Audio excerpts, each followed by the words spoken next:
ATM பணம் எடுக்கும் இயந்திரத்தில் விட்டு சென்ற பணத்தை காவல்துறையினர் கொடுத்து உரிய நபரிடம் ஒப்படைப்பு. பணத்தை எடுத்து கொடுத்த 2 நபர்களுக்கு காவல்துறை சார்பாக பாராட்டு தெரிவித்தனர். தேனி மாவட்டம் பெரியகுளம் காந்தி நகர் அனுமார் கோவில் தெருவை சேர்ந்தவர் சுந்தர்.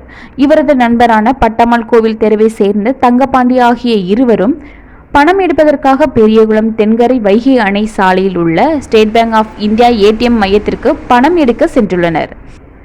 அப்போது ஏடிஎம் கார்டை செலுத்தி பணம் எடுக்க முயற்சி செய்த போது பணம் செலுத்தும் ஏடிஎம் இயந்திரத்தில் ஏற்கனவே யாரோ விட்டு சென்ற பணத்தை பார்த்து உடனடியாக எடுத்து எண்ணி பார்த்தபோது 47,500 ரூபாய் இருந்ததால் அப்பகுதியில் விசாரணை செய்தபோது எந்த ஒரு தகவலும் கிடைக்காததால் சுந்தரம் மற்றும் தங்கப்பாண்டி இருவரும் பெரியகுளம் தென்கரை காவல் ஆய்வாளர் முத்து பிரேம்சந்த் அவர்களிடம் ஏடிஎம் சென்டரில் யாரோ பணத்தை விட்டுவிட்டு சென்றுள்ளார் எனவும் உரிய நபர்களிடம் பணத்தை ஒப்படைக்கும்படி காவல்துறையினரிடம் 47,500 ரூபாயை கொடுத்தனர். இதுகுறித்து காவல்துறையினர் விசாரித்த போது பெரியகுளம் குருசடி தெருவை சேர்ந்த ராஜ்குமார் என்பவர் தனது மாமியார் மருத்துவ செலவுக்காக ஏடிஎம் இயந்திரத்தில் பணம் செலுத்தியுள்ள நிலையில் அப்போது அவர் ஏடிஎம் இயந்திரத்தில் என்டர் பட்டனை சரியாக பிரஸ் பண்ணாததால் பணம் செல்லாமல் ஏடிஎம் இயந்திரத்தில் இருந்துள்ளது.